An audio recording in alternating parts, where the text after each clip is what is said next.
Indonesia adalah negara yang sangat hebat di masa lalu. Bahkan sejak kerajaan kuno yang saat ini tinggal sejarahnya saja. Salah satu bukti kehebatan itu adalah dengan ditemukannya ragam peninggalan berupa candi dan kitab-kitab yang menjadi karya sastra hebat kala itu.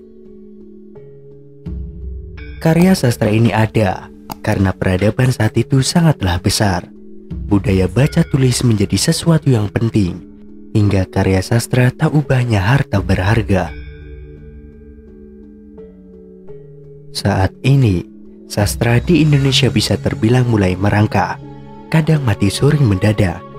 Penyebabnya adalah minat baca dan tulis manusia Indonesia zaman sekarang yang sangat rendah, atau bisa dibilang tidak ada sama sekali. Jadi untuk mengingatkan kehebatan bangsa kita di masa lalu, mari kita bahas 5 kitab kuno yang masih bertahan hingga saat ini. Yang pertama, Kitab Nagara Kartagama.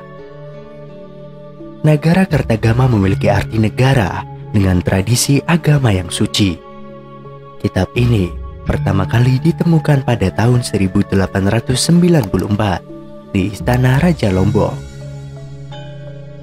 Seorang peneliti bernama J.L.A. Brandes menyelamatkannya sebelum dibakar bersama seluruh buku di perpustakaan kerajaan. Naskah ini adalah naskah tunggal yang berhasil ditemukan dan selamat setelah selesai ditulis pada tahun 1365.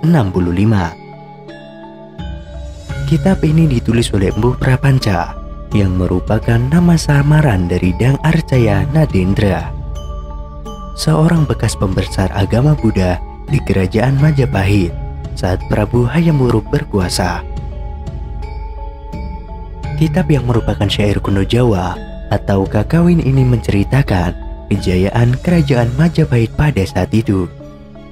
Salah satunya tentang daerah kekuasaan dan juga silsilah keluarga raja. Penemuan kitab ini menjadi bukti jika di masa lalu Indonesia pernah dikuasai kerajaan hebat dengan tradisi kelas tinggi. Isi kitab Nagara Kartagama menguraikan kisah keagungan Prabu Hayam Wuruk dan puncak kejayaan kerajaan Majapahit. Selain itu, kitab ini juga menceritakan banyak hal tentang kerajaan Majapahit, mulai dari asal-usul, hubungan keluarga raja, para pembesar negara, jalannya pemerintahan, serta kondisi sosial, politik, keagamaan, dan budaya kerajaan Majapahit. Naskah dari Kitab Nagara Kartagama terdiri dari 98 buku, puisi atau syair dengan pembagian sebagai berikut. 7 buku membahas keluarga raja, 9 buku membahas keagungan dan wilayah kekuasaan kerajaan Majapahit. 29 buku membahas perjalanan Prabu Hayam Wuruk, 10 buku membahas silsilah raja kerajaan Majapahit, 10 buku membahas perjalanan Prabu Hayam Wuruk ketika berburu di hutan Nadawa, 23 buku membahas perhatian Prabu Hayam Wuruk pada leluhurnya dan berita mengenai kematian Patih Gajah Mada, 9 buku membahas mengenai upacara keagamaan di Majapahit, 7 buku membahas tentang seorang pujangga yang setia pada rajanya. Keagungan kerajaan Majapahit digambarkan dalam kitab Nagara Kartagama, terutama pada pupuh ke-8. Menurut isi pupuh tersebut, Empu Prapanca menggambarkan bahwa kompleks kerajaan Majapahit dikelilingi oleh tembok bata merah yang tebal dan tinggi. Di dekatnya terdapat pos penjaga yang dibentengi dan dinamakan Putra Waktra. Gerbang utama istana terletak di dinding utara, di mana terdapat pintu besar dari besi yang diukir. Dari luar gerbang utara terdapat bangunan panjang, tempat para bangsawan bertemu.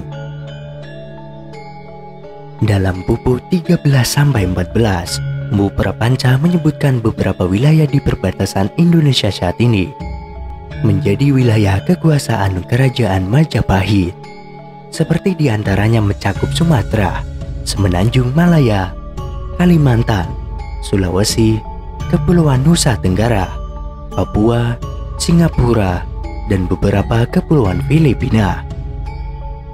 Hal itu menunjukkan bahwa daerah-daerah tersebut berada dalam lingkup kekuasaan Kerajaan Majapahit. Kemudian yang kedua, Kitab Sutasoma. Kitab Sutasoma adalah sebuah kakawin atau syair Jawa kuno yang berisi banyak bait. Orang yang mengubah kitab ini hingga terkenal sampai sekarang adalah Empu Tantular. Ia disuruh oleh Raja Hayam Wuruk yang saat itu masih menjadi raja. Kitab ini berisi banyak sekali hal hebat yang masih dipakai sampai sekarang. Dan apakah Anda tahu jika semboyan negara kita ini diambil dari kitab yang dibuat pada abad ke-14 itu?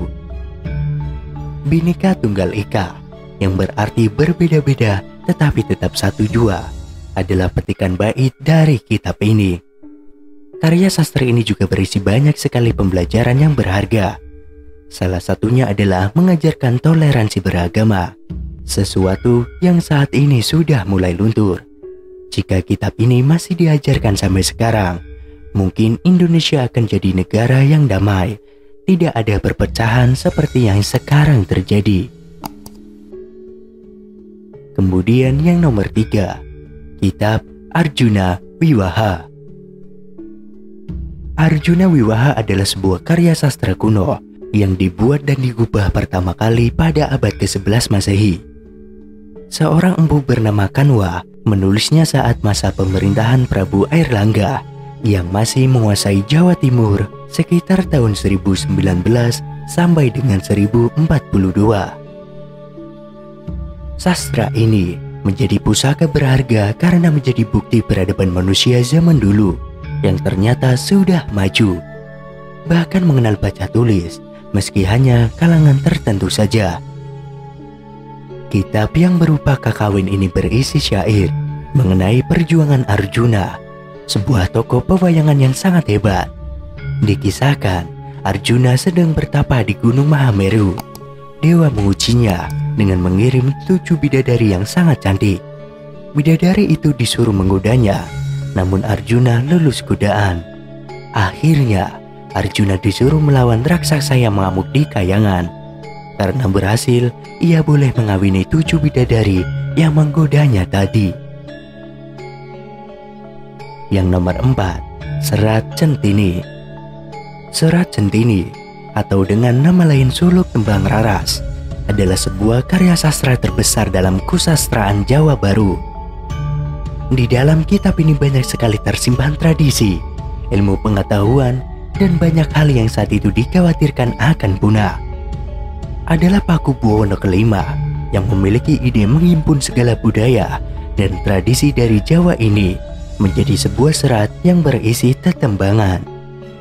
Diperkirakan serat ini dikerjakan pada pertengahan abad ke-18 hingga awal abad ke-19.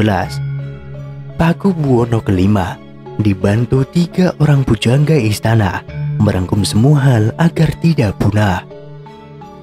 Pujangga kerajaan ini disuruh berkelana dan menuliskan semua yang berkaitan dengan kebudayaan dan juga tradisi lokal. Saat ini, Serat Centini telah diubah dan dibuat versi modern oleh beberapa orang. Bahkan ada yang membuatnya dalam versi novel trilogi agar mudah dicerna.